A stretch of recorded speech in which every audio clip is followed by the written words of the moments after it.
All right. Well, welcome everybody. I am extremely excited for you to be here tonight. My name is James, and this is on my Facebook wall here. So hopefully you kind of know who I am. But if you don't know, my name is James Lenhart, and we're going to be chatting tonight with a real raw conversation, interview style, if you want to call it.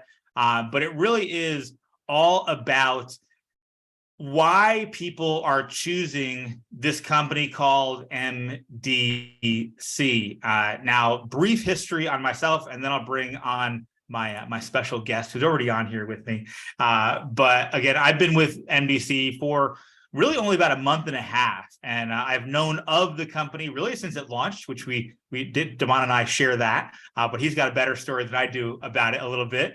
But I knew about the company. I've been in this home-based business space for 20 plus years, and I come from a different background, and we'll talk about that here in a little bit because that'll kind of key into our discussion tonight. But without further ado, I would love to bring Demond Coleman on, and he's a guy we got to meet in a very interesting way.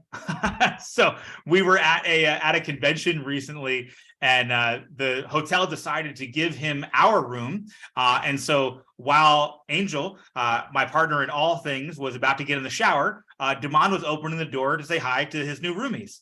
And so that's how we originally kind of met in person, which was interesting, how energies collide and everything. And then we actually got to sit next to him and Jason L. Scott at the convention for a few days, and we just got to know each other.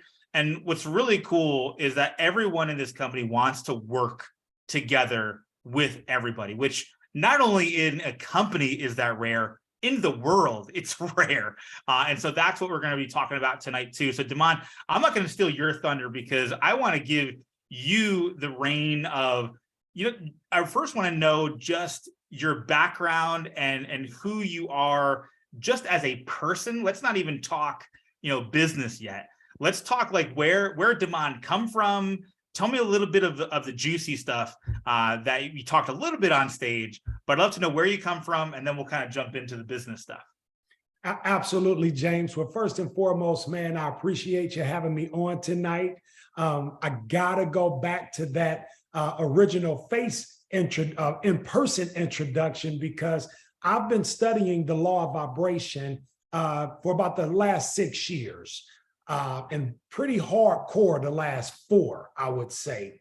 And so I believe in the law of vibration. I believe that everything is energy, and I believe that we're spiritual beings. And you and I started connecting via messenger, just very organically, man, a lot of back and forth dialogue and everything. And then I get to Orlando where we planned on meeting because we thought about doing this in Orlando. But it was so much going on, you decided, hey, let's just get in the event, get through it, and do it afterwards. And I'm like, okay, cool. And so as I get to the hotel in Orlando, I get my keys to my suite. I come upstairs, up the elevator, I open the door, and I see James. And I'm like, wow, okay, man, you like really got in front of this thing. You probably got the camera set up in the room already, ready for this interview.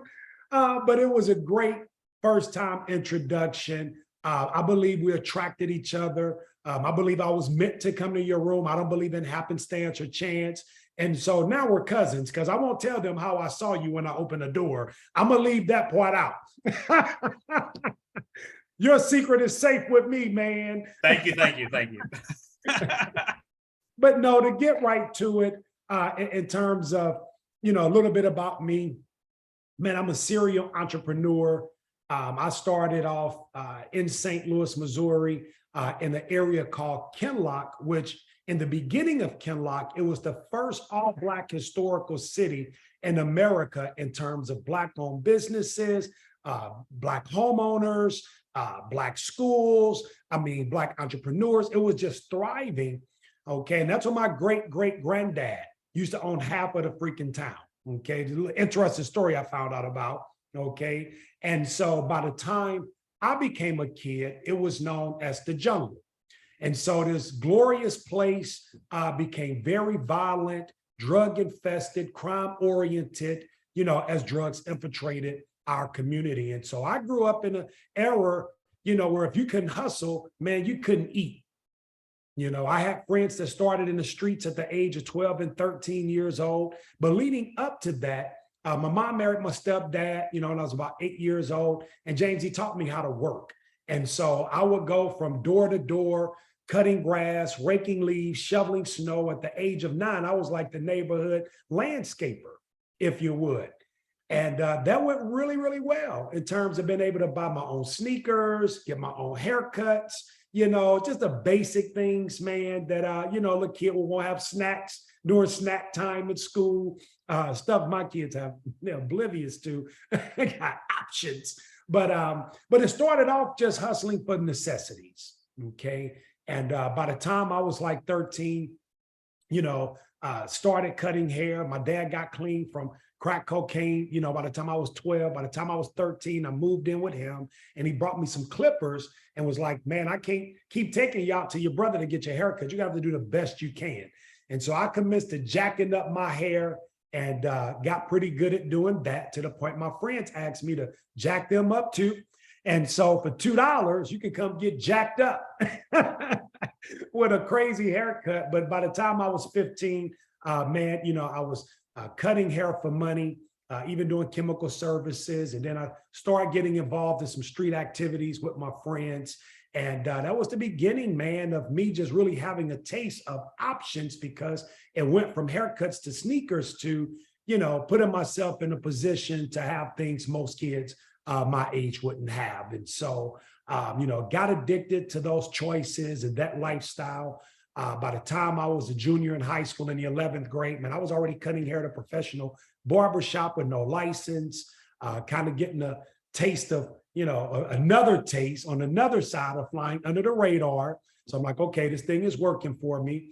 But by the time I was 20, man, I got married. Actually at 21, decided to get out of the streets and everything. A little limited to some of this rawness, because my 9-year-old and my 12-year-old, they know some, but not all, and they're right upstairs. But nevertheless, got married at 21. 5 days after my 21st birthday, had 2 kids, 1 on the way, got out of the streets. Somebody introduced me to mortgages, taught me how to start doing mortgage financing. Same gentleman taught me how to flip houses.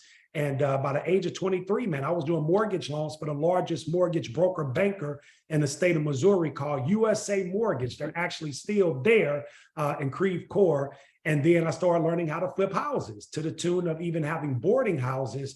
And that was my first taste of residual income. So I'll pause right there, because I done talked 5 minutes straight, just in case you have some questions, and then I can pick back up. Yeah, I didn't know how much you wanted me to share before we get into my why MDC, but I just thought, you know, I share a little bit of how I became to be. I think that was awesome, because it really it shows where you came from and how somehow, you know, whether it was a hand on you or whatever it was, how you were able to come out of that circumstance where some people might use that as an excuse of, well, this is where I was, that's just how things are. And you didn't take that for an answer. And so let me kind of go back a little bit, if you can go back in your mind, back when you were having clippers and that you got into how, like, were there people around you that were supporting you, or were you kind of like the lone wolf of everyone was like, what the heck is Demond doing? Why isn't he out here on the streets with us? Were you the lone one, or was there a group that you were around of people that were like, hey man, yeah, you should do this, you should do that? Or were you the lone wolf in what you were doing? Great freaking question, man. I was most definitely the lone wolf. And that's because, you know, my friends thought I was nuts. Even my big brothers, you know, my idols, like people I really looked up to, was like, you know, what happened? And I was like, what do you mean? What didn't happen? You know, such and such just got shot up, or such and such just got 10 years, or such and such is now paralyzed in a wheelchair. And, you know, things start happening that get so close to you, you start feeling like, you know, maybe I'm next. And because I already knew better, I was like, you know, so it was a very lonely time, lonesome time of my life, though I was doing the right thing. I got a lot of praises from, you know, how can you say, because I got really involved in the church during that time as well. And so it wasn't just, oh, I want to change and, get out of the streets, man. I don't want to go to hell. I was like, dude, like you're out there bad. And having a mom that even took me to Sunday school in the midst of growing up in the middle of the freaking jungle, I gravitated to that side, though I still did other things that, was contradictory. That was a part of who I was as well. And so one day went to church, man, and right after service, man, one of my best friends who's no longer with us, went to see one of my friends. And when we found out that he was in the wheel, he got paralyzed from the last incident, I was like, confirmation, that's it. I'm done. I'm out of here. But that season of separation is how I was able to learn from Mr. Wings, who taught me mortgage financing at the age of 21, who taught me how to flip houses. And so, I would show up around my friends with them from time to time, and I'm popping up with nice big things and they have a nice, and I'm like, yeah, and I don't even have to do what you guys are doing. But by the age of 24, experiencing a failed marriage, obviously we both had a lot of growing up to do, still being very in close proximity to my friends that were still in the streets, because obviously I was cutting a lot of their hair. I ended up getting back in the streets at the age of 24. And this time it was at the capacity that I dreamed of as a kid. I mean, as a kid, I used to dream of like having a lot of product, if you would, and being able to distribute that product to the tune of, financial freedom. And I met somebody that before the age of 30 was able to do that. I immediately became his right hand. And we had a 3-year run, not knowing the whole 3 years, we were investigation, by the grand jury of the United States in 5 different states. And so not knowing that 6 months prior to the indictment, I got out of the streets at the age of 28, enrolled in my first semester of college. My wife was, at the time, she was in her residency program, okay? No matter of fact, she wasn't in a residency program yet. She was in medical school. So believe it or not, James, I'm like, all the people I know went to college are broke. So if I'm going to go to college, I'm going to go to nursing school, because that's something I know I got a career. So she's in medical school at St. Louis University. I enrolled into a nursing program, getting my prereqs at the community college. That was in August. By October, they put me on the front page saying I was facing 5 to 40 years. And so I'm like, you got to be kidding me. Like, I'm taking sack lunches to the mortgage office, man. The kids and I, we're at Blockbuster instead of Dave and Buster's. And, we're cooking instead of eating out, trying to have some normalcy in our lives. And that was a stinger. But little did I know, from the time I got involved with this guy, we had been 3 years on investigation. So took a vacation to Leavenworth.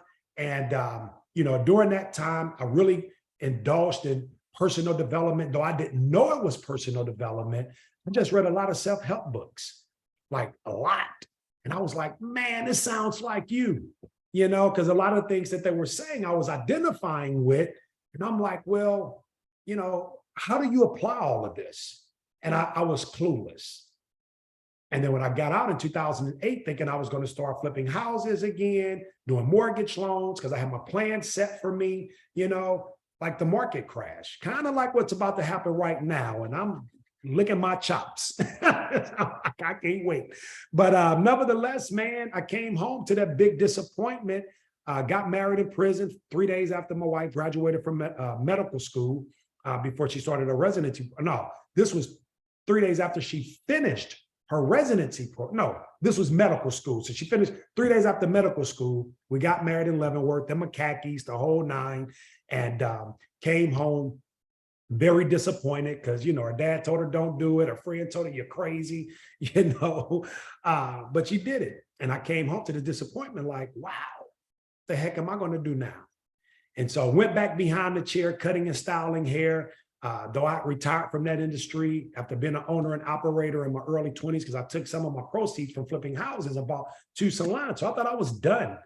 But I went back behind the chair, James, and got introduced to some hair care products, some far infrared flat irons and blow dryers, which was new technology.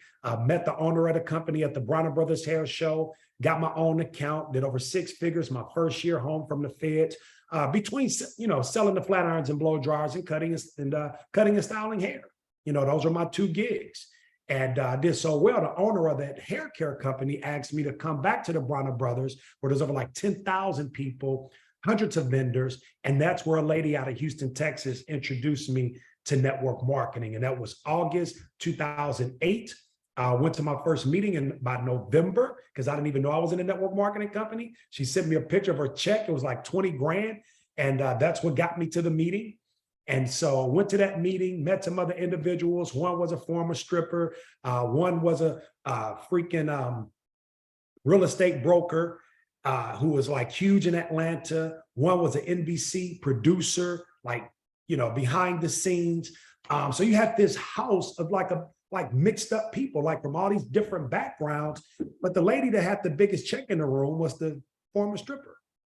So I waited for her to come outside after the meeting. And I'm like, hey, how did you get that check?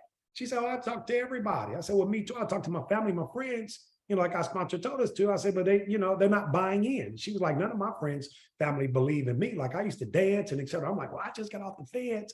I'm like, maybe, you know, we can connect and I can see what you're doing. And if that's cool. So I come home, tell my wife, hey, I'm about to hang out with this lady named Stormy. And she's like, with who? What does she do? I'm like, okay, maybe wrong name. Rewind. But anyway, we hit the streets together, though we were sidelined. This was before social media, man. We were in every barbershop, beauty salon, freaking mall, I mean, gym, everywhere there were people. We were there promoting our business, man. And 9 months later, she was like $80,000 a month. I was like $50,000 a month in income. It was unreal. It was surreal. People are losing their houses left and right. We're putting a down payment down on a new construction home on a neighborhood that was supposed to be our second neighborhood. We had already seen it in terms of, okay, we're going to start here and then we're going to go here. But because of network marketing and that opportunity, we went to the second neighborhood. And we did this, man, like a month after she finished residency. So she's coming out of residency as a pediatrician at $110,000 a month, okay, because she hadn't passed her board yet. And here I am earning that income every 2 freaking months, man. Sending her dad money, sending my dad money, you know, because our parents, both of their businesses were affected. My dad was a real estate broker. Her dad had a landscaping business, but they were extremely affected during the recession. So the guy that was like, watch out for him was like, hey, son-in-law. You know? Well, let me ask you a question and pause you there too for a second, because people might have heard those numbers and be like, did he just say 50,000 a month? Did he just say 80,000 a month? And so we kind of have to do a little income disclosure statement here. You know, not everyone will make that amount of money, but I could probably ask you, when you were earning that income and doing that business, it sounds like you were hitting the streets, hustling, enrolling a ton of freaking people, things that most people wouldn't do. I mean, most people in this day and age, they want to go, okay, well, how much is it to start? And how much are you going to pay me? And like, to start, no, you have to go work. Well, no, like I want to pay and then just collect this every month. That's not how it works. You got to go to work.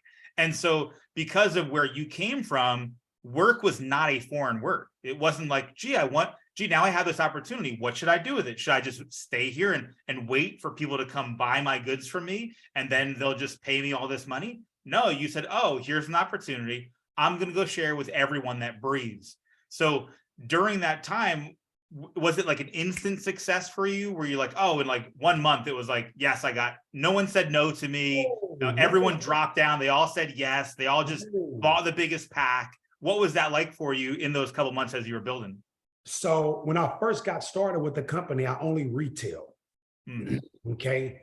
And by me being a master barber and hairstylist, I had a lot of women that would sit on my chair that I could show the catalog to. They would flip through, see the undergarments, and they would buy. And then I was also going from door to door selling the flat irons and blow dryers at different salons. And so as I was doing that, I'm like, hey, you know, anybody want to drop 2 sizes in 10 minutes without diets, exercise, pills, or surgery? And they was like, me. Hold on, let me pause there for a second, because you noticed how he said he opened a catalog and women were shopping for women's undergarments. So now obviously Demond didn't use that product. And so if you're in a company where you're like, well, you know, the product has to perform and it has to do this and it has to do that and all this kind of thing, there's products that work for everybody, not necessarily for anybody.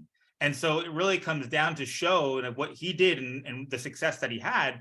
No matter what your product is, no matter what your business is, if you put the work in, you're going to succeed. It just comes down, are you willing to do the work? And that's what you're like, hey, I'm willing to do the work. I mean, I've hustled my entire life. Of course, if I do this work here and apply that in a different vehicle, because that's really what you were doing in network marketing, in home-based sales, was I'm just taking what I've done for the last 15 years, even going through jail and all those different things. I was still at a person where I knew I wanted more. And so when you saw this, you're like, oh, a place that wants me to want more and will empower me to do as high or achieve as high level as I want. And so now you're in this company, you're making great money, you keep growing that company. So the first few months, I'm selling the product. But you got to remember, I'm also standing on my feet 12 to 16 hours a day. And then when I have free time, I'm going door to door selling these flat irons and blow dryers. So whereas a year before then, I would have been extremely grateful to have 3 hustles and be earning 6 figures.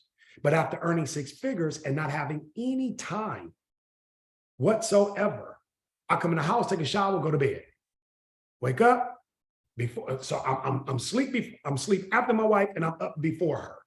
Okay. So we had to plan out all the time that we would spend, like, seriously.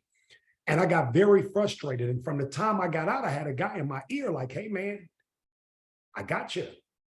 And it was one of them gotchas that'll lead you back to that gotcha. And I said no, all the way up until it was like November 2008. And by then I'm like, I'm doing the most and this is not adding up, And so my mind started to shift and decided to take a close look at the offering, to the point of even bringing one of my good friends from St. Louis to Atlanta, like, hey, man, I think we might have something here. And he came and we started putting the ball in motion. And I'll say this, I've never really been able to tell the story without getting all teary-eyed and stuff. But after leaving lunch from him and saying, hey, we're going to meet at such and such in a certain amount of time. So during this time in between, I stopped by the cleaners and this homeless guy walks up to me. And he's like, hey, man, whatever you're about to do, don't do it. I just spent 10 years in the feds. My best friend told on me and married my wife while I was gone. What? So the first thing I'm thinking about, which one of my friends want my wife? I said, oh, no. And it was like my future flashed before my eyes. And I sat in that car, man, and I beat the freaking steering wheel. And I was pissed because I didn't want to hear that. I didn't need a warning shot. I blacked out. It's time to go to work. It's time to change some things, And I said, I'd never do that. Funny what you find yourself doing that you say you would never. But needless to say, I went and lied to my friend, which I hate to do. But like I told him, I lie to save your life and I lie to save mine. And I told him, hey, man, I don't have a good feeling. That's all I had to say, because we had already did a bid together. So he went back to St. Louis. And I'm like, well, what the heck I'm going to do? Well, right before Christmas, like, I don't know, a week, man, I got a check from that network marketing company for $1,800. And prior to, I'm selling the product. I enrolled a few people, not really understanding the compensation plan, just through activity. I got this check and I'm like, oh my gosh, are you freaking kidding me? And so, man, we went to St. Louis as planned. Instead of staying at my sister's house, me, my wife, and my kids got a suite at the Residence Inn, not the Renaissance, but the Residence Inn with the loft style, with the little fireplace at the bottom, And so when they got a little makeshift Christmas tree, man, right across from the gallery in St. Louis, and I had an amazing Christmas, came back to Atlanta, still had money in my pocket. And I told my wife, I said, you know what? I can do this. I can do it. And so I went from 1,800 in December, 2,500 in January, 7,500 in February, 15,000 in March, because we had something called a Power Start bonus. And these bonuses were nuts, like MDC. And so I kept hitting the bonuses. And by June, man, my check was over 50,000. I'd only been in network marketing for 9 months. But no, it started off like, went to St. Louis, my first meeting, passed out all these flyers, went to all the people supposed to be my friends, flew in my sponsor from Houston, Texas, and 5 people showed up.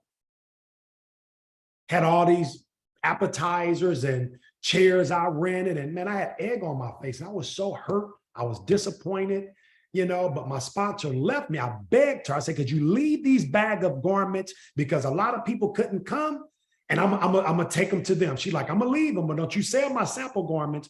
She left me about 20 sample garments because they were supposed to just try them on and then order. Man, I sold all them sample garments. Better to ask for forgiveness than permission, but I sold them all. And that was the beginning. That's when the light bulb went off. I said, you know what? I'm gonna stick with it. And man, that's when we started going all over the city, exposing the product, exposing the business opportunity. And so that was the real beginning of my network marketing career. Wow. And it's so amazing to hear like the transitions that you had to go through, because there might be people that if you're watching this now and you've ever been in a home-based business or done affiliate marketing or anything from home, there might be people in your business right now, that one person you referred or whatever it is, that could be Demond Coleman, but he's just going through some stuff or he's doing some things and just not going like, well, he's only made 1,800. He's probably not going to do anything, to where he is now. Because again, as long as he kept showing up, his sponsor kept showing up. He showed up, they showed up. He showed up, they showed up. And as long as you show up and you do the work, you'll get rewarded for it. And especially if you start to understand the idea of leverage. And I think that's where we start to come into this MDC talk, right? As we pivot, because people are coming on here tonight going, well, what does this have to do with anything about MDC? Like everything, just everything. It has to do with MDC, because again, it's the whole story of why it came to be. The reason that Demond is at MDC, the reason that I'm at MDC is not something that we woke up one day and we're like, we're going to be at MDC. And so let's start to shift that a little bit, because I know you're at the company, you're being successful, you're doing what you're doing. At the same time, in 2014, how did you come about and meet the owner of MDC? How did you meet Josh? Because you knew of him back then and you're like, oh, that's cute. And you kept doing what you were doing. So tell a little bit of that story of your kind of your first exposure. Then I'll share my story about how I got exposed to it. And we'll talk about how the road led you into MDC eventually. Absolutely, man. So, and there's a gentleman by the name of Johnson. When you hit the top of a company, like people want to know your story. And so after, this guy doing Fed time and coming home and getting the 50 grand a month his first year network marketing start trending, I started getting, a bunch of friend requests from people that, I didn't know. And one of those guys was a gentleman by the name of John. Now, by then, I left that girdle company. I went to a coffee company. And mind you, I didn't drink coffee no more than I wore girdles, to your point earlier. And like you said, the training started at the beginning of the Zoom. But got involved with that company. Hit the top of that company in record-breaking time as well. I actually had some incredible leadership there. And so when John reached out to me, Josh was just starting MDC. And I was at the time earning about $40,000 a month. And I was like, I like this guy. And then when I heard his story, 6 figures so young, like from my first year in network marketing, when I found out about the possibilities, I'm like, that's my goal. And I'm like, more than 10 years older than this guy. What do you mean he got the 6 figures? And so despite of his age, I'm like, I like this guy because he's a high achiever. Like he's a top earner and he's cool, And so we met. Josh started telling me about his vision and everything. And he told me about the product offerings. I had those original 3 sprays that you see on the MDC PowerPoint. And I just used to look at them like, man, this guy's crazy. Like, what is this going to do? But he told me, why he started the company. He told me, why he started with that particular product offering and everything. And so, maybe a couple of years later, I'm out in Vegas. So I hit him up and I'm like, Josh, where the bud at? Josh is like, hey, man, Jenna's out here doing her research. She's dealing with an ailment. And we came out here so she could find some different solutions and everything. And so why don't you come over by the house? And so came by the house, got a chance to meet Jenna. So we had a real bonding session, if you would, at the house. And at that time, they were just girlfriend and boyfriend, and, they just seemed like a perfect couple. And I liked them a lot. And, didn't get started with MDC But I can tell you that visit took our friendship to a whole nother level. So over the years, we just stayed in contact and we would have a conversation from time to time. That was it. And then when he started his tech company, I introduced him to a couple of CEOs in terms of their back office solutions and everything to see if we could get some systems going. And but that was it, man. And so going from that coffee company to owning my own network marketing company, to getting back into network marketing as a distributor, James, you just started finding out the things not to do and the ways not to be. And it got to the point where I knew exactly what I wanted and was looking for in the company. And after, 7 multi-level marketing companies and, being a multiple 7-figure earner, owning my own company and losing everything, I was like, my next move has got to be my best move. And so, I set out of the industry because even coming back into the field as a distributor, man, I finally hit my goal. Shoot, 12 years later, after being in the industry again, it took me 12 years to get to 6 figures a month in income. Okay. And what's nuts about it, if you, read U Squared by Price Pritchett, The Quantum Leap, if you understand that, where all these years I worked so hard to get it, my biggest month was 70,000. I get with the company in 90 days, I get to 6 figures a month. Nuts. And I didn't even recruit my top earners. Like, I attracted them, like they came to me. So it was nuts. And then 3 months after that, the company self-sabotage. My sponsor and the owner said some things publicly that just crushed the deal. There was nothing we can do about it. The momentum said, Phew. So I'm like, oh my gosh, this is nuts.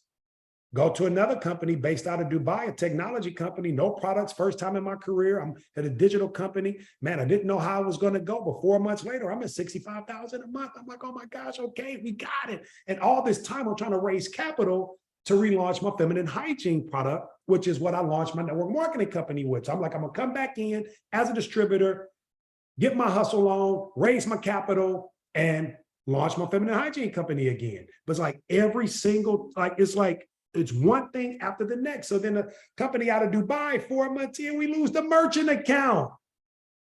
This is in April 2021. By July 2021, I find out from the owner, we don't know if or when we're going to get the US merchant account back. So I'm in a freaking twilight zone, man. I'm like, you gotta be kidding me. Now, by now, because of the former last 2 companies, I place orders with my manufacturer. I've hired a marketing team. I got a staff now. Like, we're ready because every dime I got, I put back into my company. Wasn't chasing investors, none of that. So by September, good friend of mine said, well, man, you ever thought that all this stuff keep happening because maybe you just need to focus on your own thing? And I'm like, you know what? It seems like that's the direction God is moving me in, dude. So maybe. So I set out on this path looking for investors, called everybody I thought would say yes. They all said no, in the nicest way, James. Oh my gosh. You talk about the nicest no you will ever freaking hear. Like, I got the nicest no's. So I'm like, what? So I'm like, oh my gosh. Okay, so you know what? I don't see anything that's out here. I love to speak. I love to train. I'm just going to become a Proctor Gallagher consultant for the Proctor Gallagher Institute. Like, that's what I'll do. I'll speak and I'll be like a Raj at $1 million a month and I'll be all over the world and blah, blah, blah. And I'm all excited and like, dude, that's $40,000. And you still got bills from this hygiene company you just started. So I don't know if that's going to work. And so I told my dad, I said, man, listen, I don't know if I want to do this anymore. And my dad said, son, just because you don't want to do something doesn't mean that you can't. And my dad has been clean. I didn't tell you that part for over 30 years, thank God. But dad said, man, just because you don't want to do something doesn't mean that you can't. And I meditated on that for several weeks, man. I kept thinking about that. And then I kept hearing Bob say that when you do what you want, you never work a day in your life. And I'm like, I love what I do. I just don't like how it's being done. And so I got back out on a mission, man, in March of 2022, looking for another company. And I looked up and down, high and low. And, This is why you got to treat people a certain way and why you have to value relationships, because I met a guy in Dallas at a fly-in that I started network marketing with 14 years ago. I didn't know he was coming to the fly-in. He hadn't even done anything in network marketing in over a decade. Funny thing about it is he still hasn't. But watch this. We're evaluating that company.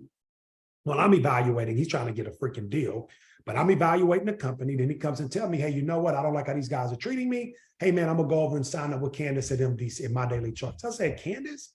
I said, that's my girl. I said, and Josh, that's my boy. I'm like, man, you're in great hands, good people.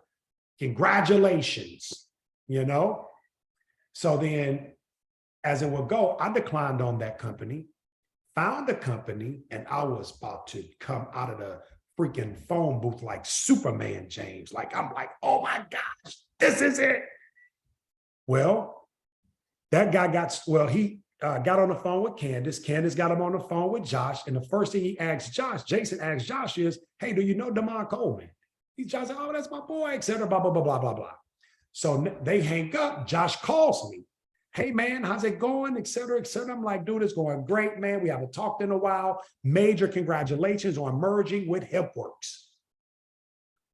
He said, merging with HempWorks? I said, yeah. Didn't you partner with them or what? They bought you out, Josh? Like, what happened? He said, no, man, I own it. HempWorks is just a brand under my daily choice. I'm like, get the heck out of here. Are you kidding me?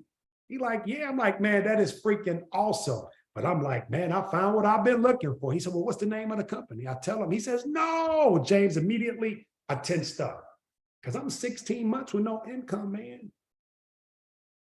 And I refused to take deals. I was offered $50,000 a month guaranteed for 6 months, going through a freaking divorce. I'm traveling back and forth, city to city twice a month to see my kids, like with no income, still helping her out. Like these miracles were happening, to get me to this point. But by the time I got to June, I'm like, dude, I got to go.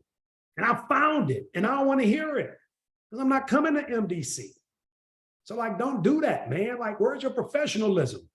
Is what I'm thinking. Like, we don't bash companies as professionals. And Josh said, listen, I'm not telling you in the energy of recruiting you, I'm telling you as a friend, if you don't come here, that's the last place I want to see you go.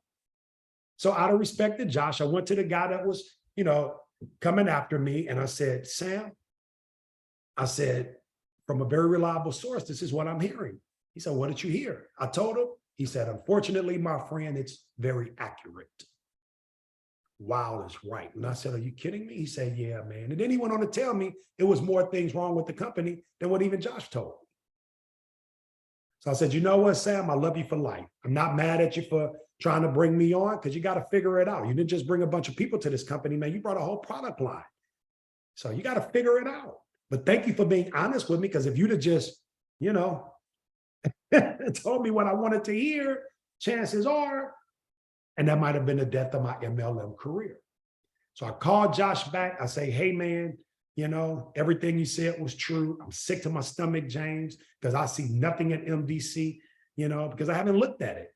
Been years since I looked at MDC. And Josh said, well, hey, listen, since you're looking, do you mind at least coming to Vegas? I said, if I don't do anything but come to celebrate you, man, for HempWorks, dude, I'm coming.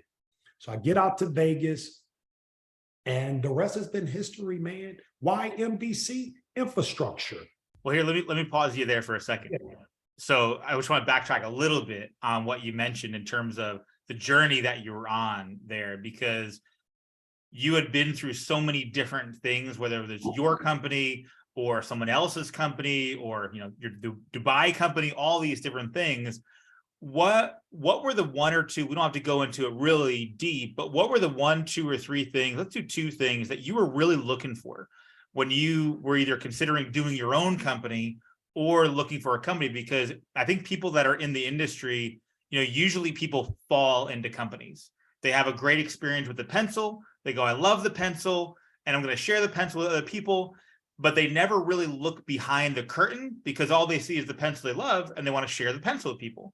And then sometimes they get in too deep sharing the pencil. They've got this huge pencil sharing business and they realize the CEO is a horrible human being that has the ego the size of the universe. And they go, that was what happened with a company of me 9 years ago. I was like, what? That's not what I thought this was going to be. And we had 35,000 people in that company. I'm like, I can't do this anymore. I can't be with that guy. And I had to leave that company. So what were those things that you were looking for that made you, even with the Dubai or whatever it was, were there two things that are like, I need this at this company in order for me to pursue it? Or were you just kind of going with your gut down that path? Or did you kind of have a little checklist in your mind that you were going through? I had a major checklist because ironically, you said behind the curtain. Well, when I started my own network marketing company, I went on tour with the training call behind the curtain what top earners and industry owners don't want you to know about multi-level marketing. And it was called Behind the Curtains. So yes, after getting behind the veil and seeing, the business of network marketing, the infrastructure, I knew exactly what I was looking for. And infrastructure was number one, because I didn't want to go through the grand opening, grand closings again. I wanted the company to be financially sound.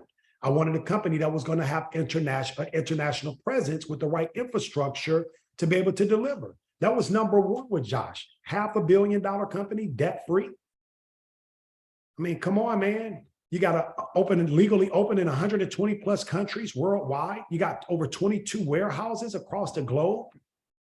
You don't have, a whole bunch of overpaid executives running around corporate office. It's you, Jenna, and, everybody to run the infrastructure, the foundation of the company.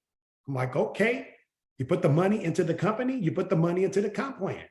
And so I can't tell you it was comp plan. I can't tell you it was product, because the company that Josh warned me about had incredible products, amazing compensation plan, but it didn't have any infrastructure. Not to mention my communication with the owner has started out pretty horrible, but I'm like, I found a deal. I don't even have to deal with this dude as much, but I'm like, really in the back of my mind, I know, like, dude, that's important to you. You got to be able to have good communication with the owner. Like, they have to be somebody that can connect with the people. And I wasn't feeling that, so I was forcing that. So infrastructure was number one for me. And then what I know was best, not really saying I was looking for this, but what I know to be best in network marketing is having an industry disruptor, meaning a product offering that is bigger, that goes way above and beyond the scope of just network marketing, something that would solve a problem, something that people would naturally use and naturally share, even if they didn't get paid at all. And when Josh told me about Fuel Factor X, and I knew from when I met him, he came out of a company earning over 6 figures a month as a kid, selling the same product. I said, oh my gosh. And at the time, when I was out in Vegas, man, I think even here in Texas, the freaking gas was over $4 a gallon. Okay. So I'm like, infrastructure, product disruptor, international, house of brands, and compensation plan. I mean, come on. Now, I could say leadership. I mean, that's obvious, but I got to throw that in too. Between Josh and Jenna, leadership impeccable. Very rarely you're going to log into a back office and get sales training, field training from CEOs that's actually been in the field and earned at a very high level. And I got to say this for the record. Stop hating on Jenna. Jenna started off as a distributor. The guy, John, that introduced me to Josh was Jenna's sponsor. Jenna's a networker, professional. Jenna built her business. Can't be mad because she married the owner. I mean, hey, that's called a double recognition. That's like a freaking bonus. Like what? That ain't even a one-time rank bonus. It's like a lifestyle. That's a lifestyle bonus. And she nailed it. So can't hate on Jenna. But having that and knowing that's what we have at our fingertips, man, my confidence, Josh should tell you, about ran through a wall leaving out of Las Vegas. Well, and like what's interesting about the things that you say, they're very, very much what I look for. And they're things that, like, when I always look at a company or a friend brings me a company or whatever it is, new companies launch, this, that, whatever it is, the first thing I do is I look at it like I would look at a franchise. So if you were going to go buy a franchise, the franchise would have to open their books, they have to tell you what they do and how they spend money and doing all those things. The problem, the challenge in a home-based business or any affiliate marketing, thing on the planet is there is no regulation around it. And so you can hype up stuff, you can make it sound awesome, all this money is being made, incredible, incredible, incredible. In the back end, if you think you know what's going on, I guarantee you probably don't. Because again, most of it is smoke and mirrors and all these kind of things. And if you have, the first thing you have to do when you go in the company, exactly what you just said, what's the infrastructure? Who's running the bus today? How are they doing it? Where did they come from? And where are they going? And that was one of the things when I saw MDC back in really 2019 was when I took a hard look at it, right around when HempWorks exploded. I was like, what is going on over here? And when I looked at it, I saw a company that was very differently structured than most companies. And the biggest thing that I've loved about what I've seen at MDC is it really is a representation of how our world should be. The diversification of the background, of ethnic, of religion, of everything. Everything is here at this company and everyone gets along. And hold on, here's why. Because of how the company was put together by affiliates. They didn't go, hey, look at this pencil. Let's use network marketing and a home-based business to sell the pencil. Josh and Jenna sought out to build a company for people like them that they could feel protected and secure and build a legacy at, which is in this industry, that usually doesn't happen. That's like rolling the dice in Vegas, hoping that what the owner's telling you, what the investors are telling you, what everyone's telling you, and the top income earner who's standing in front of their Lambo, what they're telling you is all true. And the fact is most likely, and this is why I wanted to get like a little raw and real tonight, they're lying. Like that's just what they just call a spade, because the question is open your books. Let me see the books. If you open Jenna's books, she has over 4,000 people she's directly sponsored. I don't know anybody in this industry that's done that. You go, wow, that sounds like a lot. Yeah, just like you, Demond, that sounded like a lot that you went through. You had to go through all of those experiences to get where you are today. And so the reason that you chose MDC was not because of the compensation plan, not because of the product, because of the business and the machine that's driving this. Because you said FX, I love the fuel product. It's amazing. But I also love the wellness products. I also love the CBD. And so in all of these brand categories that we've got, everyone can have that amazing product that they love, whatever that means, because we've got hero products here. And so people can hold on to that. But underlying it, you've got this machine that's running the whole show. And the amazingness that we saw at convention and what's going on here at this company. I mean, in the short term of what you've done over a 90-day period and the people that you brought on board, and people might look at that and go, oh, well, that's because he's been successful before. Yeah, that's how this works. Because once you know how to be successful, you're just going to apply it differently. But that doesn't mean it's easier. And so I'd love for you to touch on that as we kind of wind this down, is that the journey over the last, 4 months now, right? About 4 months-ish being with MDC. Has it been easy? Has it been like without trials? Has it been easy sailing? Or have there been things you've had to overcome to get where you are today? And you're just getting started with where you are in MDC and just getting your career started. And we're pacing right behind you. So that's why I wanted to have this call, because again, I was hearing Tanisha. I was on one of her webinars earlier today. I think Tanisha is either on your team. That's the thing. I have no idea whose team is anybody's on. But I was listening to her. I'm like, you got to get around. Like, who are the people that you talked to on the phone today? Did they make 3 figures last month, 5 figures, 10 figures? Because if you're on the phone with them constantly, you're around those people, that's where you're going to rise to. And so I was like, all right, let's get Demond on the phone. Because again, who you're around is what you're going to rise into becoming. So talk a little about what the experience at MDC has been over the last 4 months. And it could be challenges, or it could be, celebrations that you've gone through.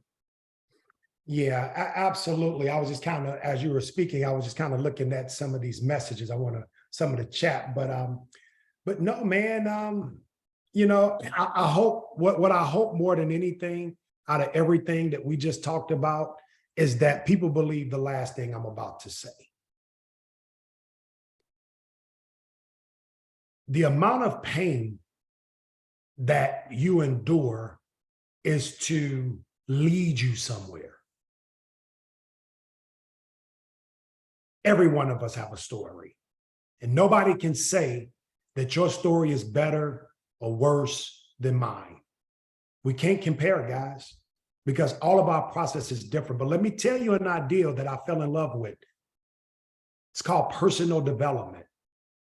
And for every year that I've been in this industry, I've gotten closer and closer to falling in love with the ideal of becoming a better version of myself every single day.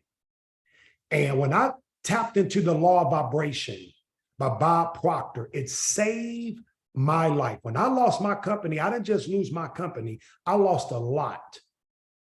And what I realized is that it's easy to blame other people for how we feel, but they're never responsible for how we feel we are. So I had to learn about raising my vibration. The other toughest lesson I had to learn from James Allen, and as a man thinking, was that I was responsible for everything that I was experiencing in my life, because it was either something I said, something I thought, something I done. One of those three things attracted my reality to me today. And one of the toughest things to do when you're in that kind of pain is to accept responsibility for how you feel. Know you have to change it, and that you're also responsible for where you are at that moment. And so I started listening to the law of vibration multiple times throughout the day. And that's all I wanted to listen to. And I listened to it over and over and over again. And then I transitioned into the paradigm shift and start realizing the habits I needed to change and the way of thinking that I needed to change. And I became addicted to the work. And I believe in U Squared. I believe in A Quantum Leap by Price Pritchett. That's one of Bob Proctor's top 3 books. And we're doing a book club every Monday night with my organization right now. And you can see the effects and the benefits of it. One of the main things that I had to learn and accept is that I can have anything that I want. I had to learn that. And now I know it. So nobody can tell me that I can't.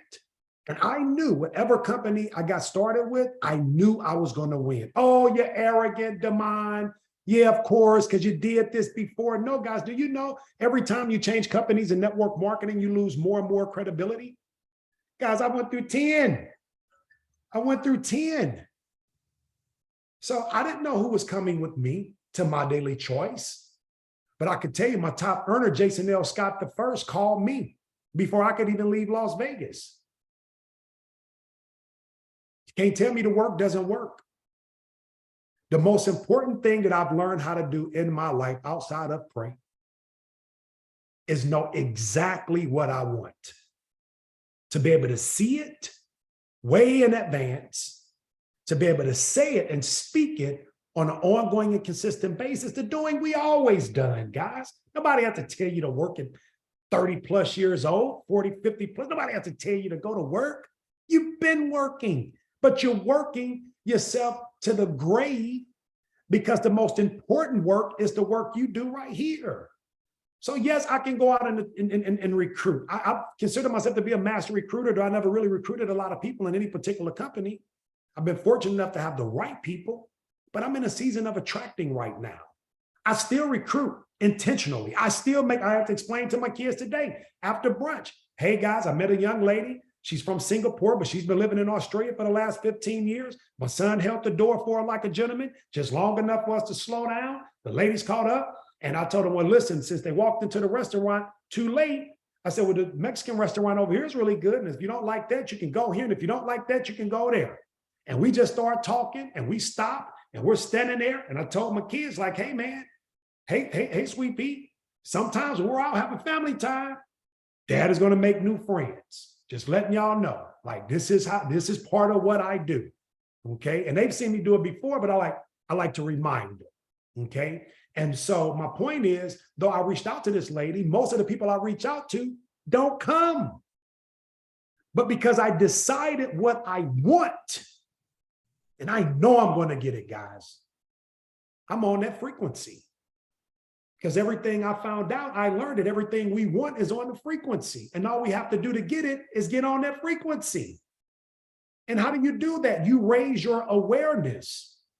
When you decide what you want, you go there like a freaking kid and you just subconsciously daydream all day.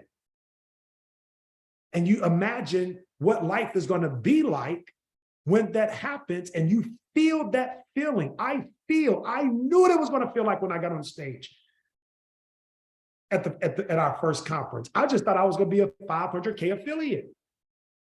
That was the goal. And we didn't do it, but I still felt great, but I saw it happen before it happened. And guys, I know you were taught to work hard. I know you're hearing talk to more people, sell more products, get more training. Yes, all of that is true. But more than all of that, decide what you really want. And I mean, like, really believe and know that you can have it. Like, there's universal laws that don't care if you're white, black, Chinese, Spanish, attractive, not so much, because I know some not so attractive people that are filthy freaking rich, and I know some very amazing looking people that are absolutely broke. So we got to stop making excuses. I know people that come from wealth who are still wealthy. I know people that come from poverty that are still in poverty, but I also know the reverse of the two. And all it was a decision, guys. Everything starts with a decision. And I don't live with anxiety anymore. I walk with the knowing that everything always works out. But I'm going to tell you this quick story. Got 1 minute, I'm going to let you go. I've been doing this personal development, James, for a long time, right? And I've been taught about speaking affirmations and declarations and writing down goals. And I've been familiar. So I go to this freaking private party. It's I didn't know that the lady's birthday was a reality show, it was a filming. So we walk in, everything is beautifully decorated and it's quiet.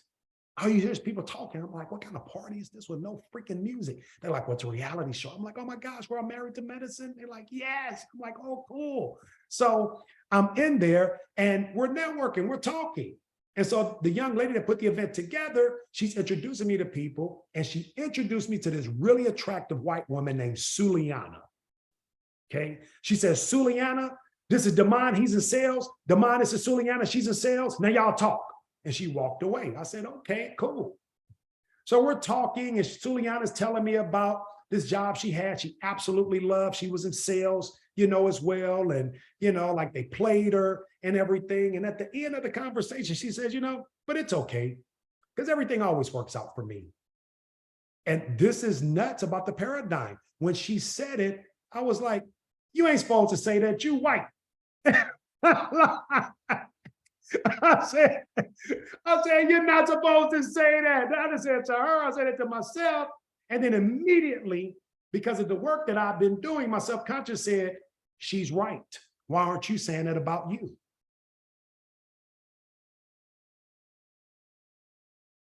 Because you don't believe that. It's still a part of you that believes you have a disadvantage in the world. Exposed. Suliana and I still friends to this day, man. But she taught me something in that moment. And I start saying it until I start believing it. So now I say it casually, everything always works out for me. And I used to care who I said it around, because I didn't want anybody to feel like I felt when Suliana said it. But now, everything always works out for me. And guys, that's the attitude. If you want to, we can stay as long as you want, James, but I got to leave you guys with this. Go to the magic word on YouTube. There's two, one with Earl Nightingale and one with Bob Proctor, called The Magic Word. Earl's is about 14 minutes long. Bob's is about 30 plus minutes long. Okay. They're saying the same thing, but when Bob says something, it just kind of resonates differently. Okay. And so he talks about the magic word, and the magic word is the attitude. And I have to change my attitude about what's for me and what's not for me, because now I believe everything is for me. And like Suliana, I believe everything always works out for me. So James, I'll turn it over to you, man. Yeah, I got nothing to add on that one, because that, when you think of like why MDC, that's why MDC. It's the attitude, it's the passion behind it. It's not, oh, best product, best this. Yeah, we have a lot of best stuff, but companies will always have great products and great rewards plans and great leadership and great this and great that and everything. It comes down to the vibration of this company and kind of what's going on and the type of people that are involved that are just kind of like, we're all vibrating at the same level. And the biggest reason that I believe that is because of Josh and Jenna and where Jenna vibrates and where Josh is, because they're at a level where she has goals for her personal self that are probably bigger than, I would say, 99.9% of the company. If everyone put their goals in one pot, Jenna's is bigger than that. And if it's not, then she'll retool her goals. And so because of that, everyone is elevated. The whole, rising tide raises all ships. Someone's got to raise the tide. And the challenge I've had with most companies is that there's usually one or two people in a company that does that. Like if we were in a company, you'd be like, well, Demond, that's Demond. He does his thing, and he's the only guy in the company that does that. Here, it starts at the top. So everyone else at the company has to either raise to that level or get out. That's kind of how it goes. And so you have a company like that, everything you just said and ended on comes down to, it's the attitude of MDC. That's why you're here. That's why I'm here. That's why so many people are choosing MDC. People look up and they go, well, what's so good about the pencil you have? It's not about the pencil. It's about the attitude I have about the pencil.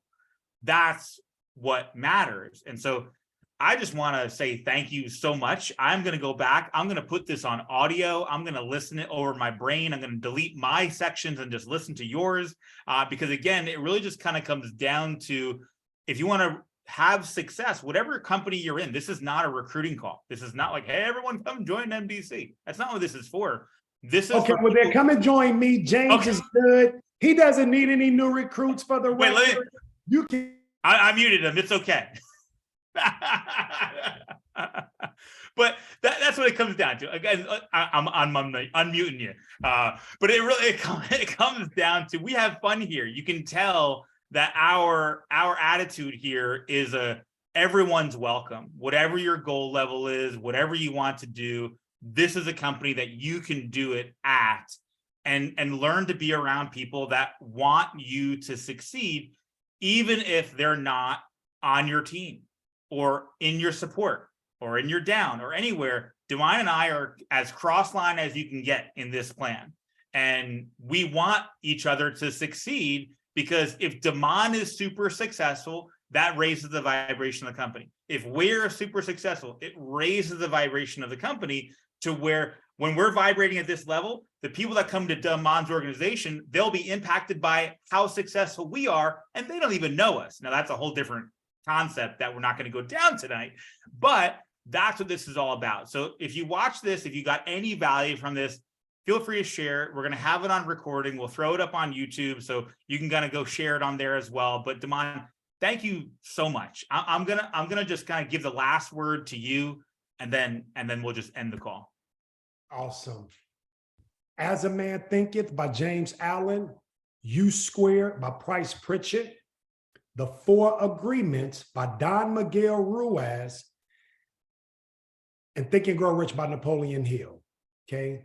You put those 4 books in your rotation, because I've read them over and over again, guys, and I'll keep reading them over and over again until the day that I die. But you put those 4 books in your rotation and you study, get your highlighter, get your ink pens, go to YouTube, listen to the law of vibration, listen to the paradigm shift when you're in your car, if you're not reading. Like, these are the main personal development audios and books that I've been sticking to, guys. There's some others that, I've read, but for where I am right now and for what I'm looking to accomplish, what I am going to accomplish, that's it. And so, James, thank you so much for allowing me to share. One last thing I do have to say about why MDC is because of calls like this, not just Crossline, but dude, we are the United Nations. I have been wanting to work with a diversified culture for the last freaking, 11, 12 years. And it doesn't get any better than this. It doesn't get any better than this, man. And we're bringing over owners, like Josh and Jen are now recruiting owners of other network marketing companies. Some look like them, some don't. Okay, but it's their attitude. So thanks again for allowing me to come on. Look forward to doing this again. And thank you everybody for, giving us your time and attention on this Tuesday night. And James, I look forward to that recording, man. Awesome. Thank you everyone so much for your time. We'll get this recording out. Thank you again, Demond. Thank you for everyone hopping on tonight. God bless. Have a great night, guys. And we'll see you on the next one. Bye for now. All right, thanks. Good night. Good night.